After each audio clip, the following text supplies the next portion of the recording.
C'était un dimanche de Pâques, le dernier jour de la Pâque juive. Dans un quartier juif de l'Empire russe, une foule se déchaîna. Maisons pillées, femmes violées, enfants assassinés. La police resta passive. Cette folie dura 2 jours. Dans une ville voisine, un jeune écrivain juif lut les titres des journaux. Il comprit alors avec horreur que le rêve d'assimilation était un mensonge.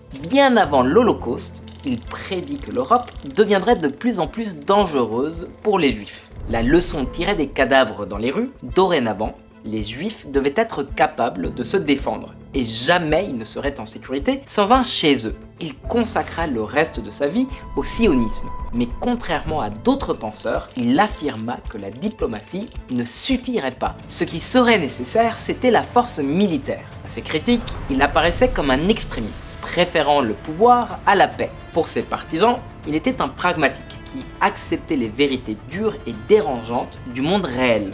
Alors, qui est-ce qu'il était réellement, Zev Jabotinsky? Un incendiaire imprudent ou un visionnaire prophétique?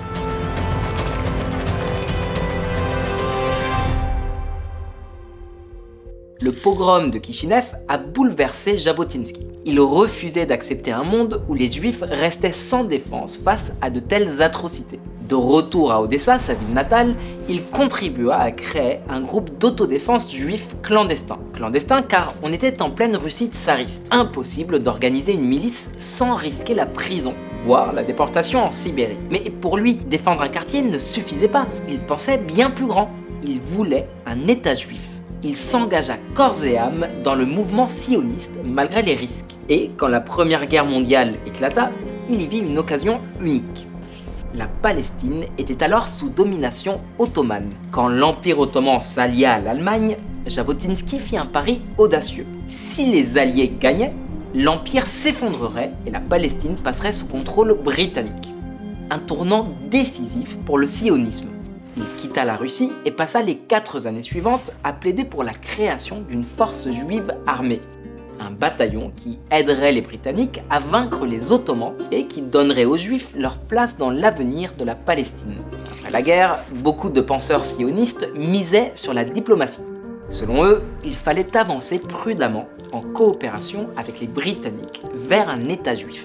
Jabotinsky, lui, n'y croyait pas. Pour lui, l'autodéfense devait rester une priorité, surtout face aux tensions croissantes entre juifs et arabes, des tensions qu'il voyait aller en crescendo. Et en avril 1920, ces craintes se concrétisent. Des émeutes éclatent à Jérusalem, attisées par les discours haineux du futur grand mufti. Des quartiers juifs sont attaqués, des commerces pillés, et encore une fois, les Britanniques laissent faire. Hors de question pour Jabotinsky de revivre les horreurs de la Russie. Il aide à organiser une force locale de défense, une ébauche de ce qui deviendra plus tard la Haganah. Armés de simples bâtons, ces hommes parviennent à repousser les émeutiers dans les faubourgs de Jérusalem. Mais quand ils tentent de rejoindre le quartier juif de la vieille ville, les soldats britanniques les bloquent. Le quartier reste sans protection. Bilan, 6 morts côté juif et des centaines de blessés. Puis vient la répression. Pour rétablir l'ordre, les Britanniques arrêtent les 2 camps. 19 juifs sont accusés de possession illégale de 5 armes et de 250 munitions. Quand Jabotinsky l'apprend, il fonce au poste de police. Il assume l'entière responsabilité et exige d'être arrêté lui aussi. Résultat, 15 années de prison. Mufti, lui, en écope de 10. Mais il disparaît dans la nature sans purger une seule journée de sa peine. Jabotinsky, lui, est libéré après seulement 3 mois grâce à une vague de protestations. Mais il en ressort profondément marqué. Sa conviction est désormais inébranlable. Jamais les Juifs ne seront en sécurité en comptant sur les autres. En 1920, Jabotinsky est devenu l'un des visages les plus en vue et les plus controversés du sionisme. Admiré pour son éloquence, redouté pour sa franchise et son goût assumé pour la force. Il rejette ouvertement la voie prudente de diplomates comme Chaim Weizmann ou David Ben Gurion, qui eux pensent que le sionisme peut progresser lentement en gagnant la confiance des Britanniques et que les Arabes finiront par voir les bienfaits de l'immigration juive. Progrès, médecine, agriculture, industrie. Jabotinsky, lui, y voit une dangereuse illusion. Plutôt que de chercher à plaire aux uns et aux autres, il appelle à imposer une réalité nouvelle, créer une situation de fait, imposer un fait accompli. Une majorité juive forte, capable de se défendre. Il fonde alors son propre courant, sa propre faction, le sionisme révisionniste. Nationalisme affirmé, économie de marché, priorité absolue à la sécurité. Et en 1923, il met noir sur blanc sa pensée dans un essai devenu l'un des plus polémiques de l'histoire du sionisme, le mur de fer. Il y plaide pour une immigration massive des Juifs vers la Palestine avec un objectif clair, établir un État où Arabes et Juifs vivraient, selon ses mots, comme de bons voisins. Il insiste, il ne veut pas expulser les Arabes ni leur refuser des droits. Mais selon lui, la paix ne viendra pas par la négociation. En tout cas, pas tout de suite. Elle ne sera possible que lorsque les Arabes auront accepté une chose, la présence juive est là pour rester. Dans Le mur de fer, Jabotinsky écrit sans détour: il ne peut y avoir d'accord volontaire entre nous et les Arabes de Palestine. Il est absolument impossible d'obtenir leur consentement volontaire à transformer la Palestine de pays arabe en un pays à majorité juive. C'est brutal et certaines phrases passent très mal aujourd'hui. Il parle des Arabes comme des natifs et des Juifs comme des colonisateurs. Toute population indigène dans le monde s'oppose aux colons tant qu'elle a le moindre espoir de les repousser. Il y a aussi la colonisation sioniste doit soit s'arrêter, soit se poursuivre sans tenir compte de la population locale. Cela signifie qu'elle ne peut avancer qu'à l'abri d'un pouvoir indépendant, derrière un mur de fer que la population locale ne pourra pas franchir. Oui, c'est assez cru, et parfois même dérangeant. Mais pour Jabotinsky, il ne s'agissait pas de domination ni d'exclusion, c'était du réalisme. Il voulait regarder le conflit en face sans se raconter d'histoire. Aujourd'hui, ces citations sont souvent brandies par les anti-sionistes pour le diaboliser. Mais il faut se demander, est-ce qu'on entend ces mots avec nos oreilles d'aujourd'hui ou avec celles de l'époque? Replacé dans son contexte, le mur de fer ne prône pas une colonisation violente, mais répond à un rejet profond de l'immigration juive. Là où certains voyaient un projet colonial venu d'Europe, Jabotinsky voyait des réfugiés revenant sur la terre de leurs ancêtres. Pour Jabotinsky, ce rejet arabe n'allait pas disparaître par la persuasion, les idées nouvelles ou les promesses de progrès. Tant que les Arabes penseraient pouvoir empêcher l'établissement d'un État juif, ils résisteraient. Et cette résistance mènerait inévitablement à la violence. Face à tout ça, sa réponse était limpide.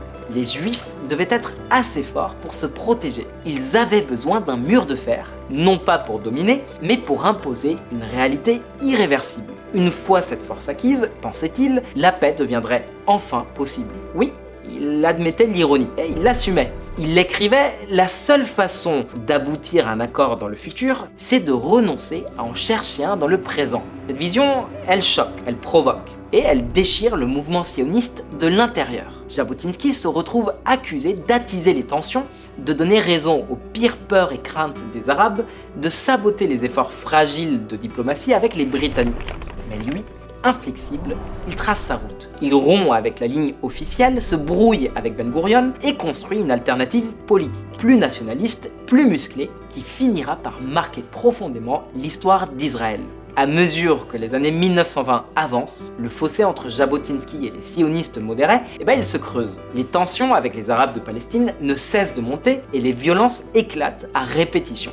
Les Britanniques, eux aussi, commencent à se méfier de Jabotinsky et de son discours frontal. Puis vient l'année 1929. Tout part d'un conflit autour du mur des lamentations. Très vite, la situation dégénère. Des foules arabes s'en prennent aux communautés juives partout en Palestine. Le bilan est terrible, 133 morts côté juif et des centaines de blessés. Pour certains, ces émeutes confirment les pires prédictions de Jabotinsky. Pour d'autres, elles sont la conséquence directe de son discours trop belliqueux, qui n'aurait fait qu'alimenter la peur et la haine intercommunautaire. Les leaders sionistes traditionnels, eux, continuent d'espérer. Ils veulent croire qu'en coopérant avec les Britanniques et en se montrant modérés face aux Arabes, un compromis est encore possible. Mais Jabotinsky n'en démord pas. Pour lui, ce carnage est la preuve ultime que seule la force permettra aux Juifs de survivre. Il dénonce l'aveuglement de ses rivaux, les accuse de sacrifier des vies sur l'autel de leurs illusions. Aux yeux des Britanniques, il devient un agitateur dangereux. Et lorsqu'il part en tournée de conférences en Afrique du Sud, ils en profitent pour le frapper là où ça fait mal. Ils l'interdisent de retour. Jabotinsky est banni de Palestine. Il n'y remettra plus jamais les pieds. Mais même en exil, Jabotinsky refuse de se taire. Il continue le combat, mais ailleurs. L'Empire russe s'est transformé en Union soviétique, où toute activité sioniste est désormais interdite. Impossible pour lui d'atteindre les millions de juifs restés là-bas. Alors il se tourne vers l'Europe de l'Est qu'il sillonne sans relâche, multipliant les discours appelant les juifs à fuir pendant qu'il est encore temps. Pour lui, la montée du fascisme et de l'antisémitisme n'est pas un débat politique. C'est une alerte vitale. L'immigration vers la Palestine n'est plus une question d'idéologie, c'est une question de survie. Il le dit sans détour. Il faut éliminer la diaspora, ou c'est elle qui nous éliminera. En 1936, il propose un plan audacieux. Évacuer 1 500 000 juifs de Pologne et d'Europe de l'Est vers la Palestine en 10 ans. Selon lui, une telle opération permettrait de sauver des centaines de milliers de vies et de désamorcer la haine. Mais son appel, il reste ignoré. Les dirigeants sionistes modérés le trouvent alarmiste, imprudent. Eux préfèrent continuer à négocier, à suivre les quotas d'immigration imposés par les autorités britanniques. Et puis arrive 1939. En 1939, c'est la douche froide. Les Britanniques publient le Livre blanc, une décision que Jabotinsky perçoit comme une trahison absolue. Ce document réduit drastiquement l'immigration juive vers la Palestine. Seulement 75 000 personnes autorisées sur 5 ans. Et ce, au pire moment possible. Hitler est en pleine ascension, la guerre menace et des millions de juifs sont pris au piège en Europe. Pour Jabotinsky, c'est le point de non-retour. Il lance alors une nouvelle mission, Aliyah Bet, une opération clandestine pour faire entrer illégalement des juifs en Palestine en défiant les lois britanniques. Mais il n'en verra pas l'aboutissement. En pleine tournée de conférences à New York, Jabotinsky meurt soudainement d'une crise cardiaque. Il n'a que 59 ans. Il s'éteint avant d'avoir vu naître l'État qu'il avait tant espéré, mais ses idées, elles, ne meurent pas avec lui. Les années qui suivent vont donner un écho tragique aux avertissements de Jabotinsky. La Shoah révèle avec brutalité ce qu'il pressentait depuis des décennies. L'urgence vitale pour les Juifs d'avoir un refuge, une force, une terre. Ses disciples reprennent le flambeau. Certains créent des milices clandestines comme l'Irgun qui s'opposent au mandat britannique en Palestine. À leur tête, un jeune homme fougueux nommé Menahem Begin, futur Premier ministre d'Israël. L'héritage de Jabotinsky façonne la droite israélienne jusqu'à aujourd'hui. Sa foi inébranlable dans la défense juive a forgé une partie de l'identité du pays. Le parti Likoud, au pouvoir à de nombreuses reprises, revendique directement son héritage. Et dans les villes israéliennes, des rues portant son nom rappellent son influence. Zev Jabotinsky, c'est celui qui a brisé l'image du juif passif, sans défense. Celui qui a martelé que la sécurité passe d'abord par la force et que la diplomatie seule ne suffit pas. Quand on regarde aujourd'hui les capacités militaires d'Israël, des opérations éclairs, sa puissance stratégique, on y devine les traces du mur de fer qu'il avait imaginé. Visionnaire pour les uns, va-t-en-guerre pour les autres, Jabotinsky reste une figure qui divise. Mais une chose est sûre, l'État d'Israël s'est en partie construit sur les fondations qu'il a posées. Solides, inflexibles, forgées pour durer.